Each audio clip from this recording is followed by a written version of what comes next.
আসসালামু আলাইকুম, আমি জয় বলছি। আপনারা জানেন 13ই তারিখ আগামী পরশুদিন আমরা ডেকেছি ঢাকা অবরোধ। ঢাকা অবরোধকে আপনাদের সফল করতে হবে। আমার অনুরোধ আপনাদের প্রতি যে আপনারা কেউ, এরা গায়ের জোরে চেষ্টা করছে, তবে আপনারা কেউ কাজে যাবেন না। ছাত্রছাত্রীরা স্কুল কলেজে ক্লাসে যাবেন না। দোকানপাট, বাস, রিক্সা সব বন্ধ রাখবেন। এরা গায়ের জোরে চেষ্টা করছে দমন করতে, তবে ভয় পাওয়ার কিছু নাই। আপনারা যদি বাসায় থাকেন, এরা আপনাদের কিচ্ছু করতে পারবে না। দেশটাকে বাঁচানোর জন্য এটাই এখন পথ।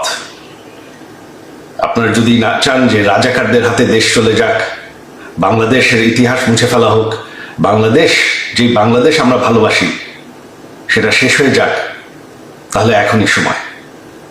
এই অবৈধ সরকারের আর বেশি সময় নাই, এদেরকে ভয় পাওয়ার কিছু নাই। আর আমার শেষ অনুরোধ আইন শৃঙ্খলা বাহিনীদের পক্ষে যে এই সরকারটি অবৈধ, সম্পূর্ণভাবে অবৈধ। তারা এই সন্ত্রাসীরা পুলিশকে হত্যা করেছে, আইন শৃঙ্খলা বাহিনীকে হত্যা করেছে, আপনাদের ভাইদেরকে হত্যা করেছে। তাদের কোনো বিচার করতে দেয়নি। আপনারা আমাদের নেতাকর্মীদের নির্যাতন করবেন না।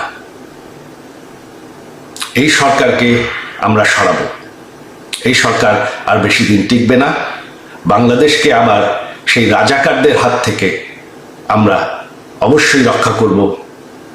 ৭১-এর আন্দোলন আমরা যুদ্ধ করে জিতেছি।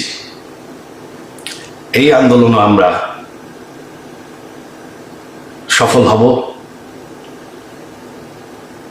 আপনাদের সবাই সহযোগিতা চাই। আমাদের এক হয়ে দাঁড়াতে হবে বাংলাদেশকে বাঁচানোর জন্য। জয় বাংলা।